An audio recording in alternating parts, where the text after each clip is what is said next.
एक बेटे के सामने माँ बाप का दुनिया से चले जाना कष्टदायी होता है, लेकिन एक बेटे का माँ बाप के सामने दुनिया से चले जाना पहाड़ टूटने जैसा होता है। जिस बच्चे को पिता अपनी उंगली पकड़कर चलना सिखाता है और अपने गोद में बिठाकर खाना खिलाना सिखाता है, इतना ही नहीं, बड़े होने पर जो पिता अपने बेटे के सिर पर शादी का सेहरा बनता हुआ देखा हो और अपने दिल में अपने पोते को लाड दुलार करने का सपना लेकर बैठा हो और फिर अचानक उसके मरने की खबर मिले तो उस पिता पर क्या बीतती है, ये आप राजा रघुवंशी के पिता से पूछो, जिनके अरमान ताश के पत्तों की तरह ढह गए हैं।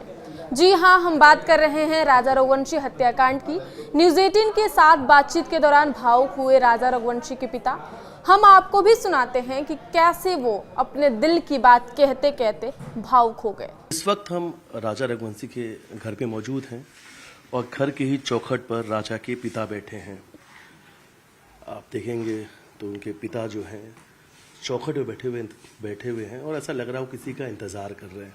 जब भी हम इस घर आते हैं अक्सर आप हमें यहीं बैठे नज़र आते हैं। किसका इंतज़ार करते हैं आप रोज यहाँ बैठ कर?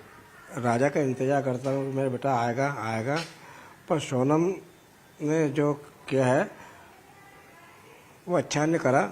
मुझे अपने बेटे के इंतज़ार में मैं रात को 8-9 बज जाती है, परिवार बुलाते हैं ऊपर आ जाओ मगर मैं ऊपर जाने इच्छा करती नहीं है।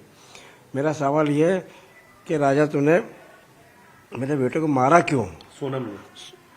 सोनम से मैं पूछना चाहता हूँ कि तूने मेरे बेटे को मारा क्यों मारा, क्या वजह थी, इसकी सच्चाई बता। और जब तक सच्चाई नहीं मिलेगी मैं आपको यहीं बैठे मिलूँगा, रात तक बैठूँगा मैं। और मेरे बच्चे का कसूर क्या था जो मेरे बच्चे को मारा? ये सवाल आपको सोने नहीं दे रही है? नहीं सोने देती, रात भर में कोई नींद नहीं आती है। मैं सोचता मेरा बच्चा अभी आएगा। घर वाले परेशान बोलते तुम ऊपर आ जा, राजा मर गया। बोला नहीं है, और सोना ने मार दिया है।